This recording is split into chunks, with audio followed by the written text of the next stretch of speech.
Hi there everyone, Coach Alexa here, and I'm here to talk to you today a little bit about some tips and tricks for running downhill. First and foremost would be to practice it. Really, if you've got a race coming up that's got downhill segments in it, maybe it's even an off-road race because they often have a little bit more of an extreme downhill gradient. Practice running downhills. There are lots of different tips and tricks that I'll cover in this little video, but the more you practice them, you mentally overcome that fear that sometimes you can get of seeing a particularly steep slope and just wanting to slam the brakes on. And also it obviously increases your body's kind of fitness and ability to cope with steeper gradients. So picking up a few tips from these two, heading down this pretty steep hill, looks like a nice view in the background. They're staying really nice and upright, so they're not leaning back into the hill, they're staying upright. So upright or even with a slightly forward lean down the hill is ideal. Hips are quite high, they've got lots of control there in their running, they're not kind of bending over in the middle as they land. Arms really nice and wide for balance.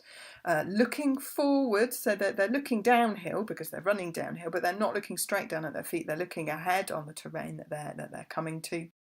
And they've also got a quite nice active kind of footfall. So this leg is landing relatively directly underneath them, so slightly out in front, but not too far outstretched. This knee is bent still, what we call an active front foot. If we compare that to this lady in this photo here, she is, you can see, is really breaking down the hill. So she's trying to slow herself down, which actually uses more energy and increases your landing forces compared with just letting gravity take over a little bit and assist you down the hill. So this big straight line, ankle, knee, hip, all the way up her body, big landing forces into the ankle and knee joint in particular, and the quads will be taking quite a lot of punishment here because they're the ones that are going to be trying to slow you down a lot. So if you've ever felt like your quads are melting a little bit at the end of a downhill section, you may be one of these backward leaners. Taking a leaf out of this man's book, this is Kilian Jornet, one of the top ultra and mountain runners in the world, and he can teach us a couple of extra things. So his back leg here is coming up really quite high still, so this is a hint that his cadence, the frequency with which his feet are turning over and feet are hitting the ground, is still quite high.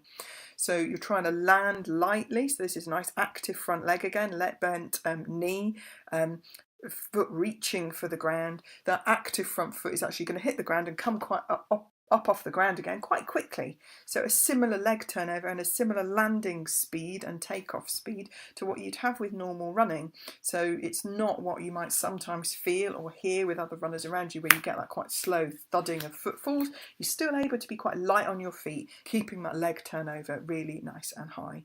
He's leaning downwards slightly into the hill. It's an incredibly steep hill here. I think he's coming down the top of the mountain.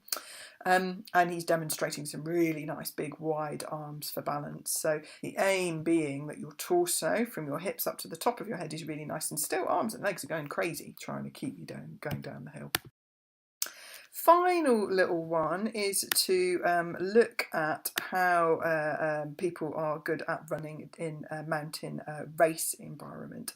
So we're going to have a little bit of a quick look at that now. So as we're running on the flat here, we're looking at their different stride length, and as they start to go downhill in these little patches, you can see the arms starting to come out wide. And you can also see on this brilliant footage exactly how fast the cadence is going. So you can see the feet really going round, fast cadence still as they're hurtling about in the woods like this. There you go, really nice wide arms, and because those feet are not hitting the ground with huge amounts of force, they're hitting quite frequently with lower force amounts, you can kind of go with the flow a little bit, and if one of your feet slips, that's fine because the next one's coming down and taking over and landing quite soon. So hopefully a few useful tips and tricks there. As I say, practice makes perfect, particularly if you've got a very hilly race in mind that involves quite a decent number of downhill sections, and practicing that downhill technique will really pay dividends. Hope that helps. Let me know any questions.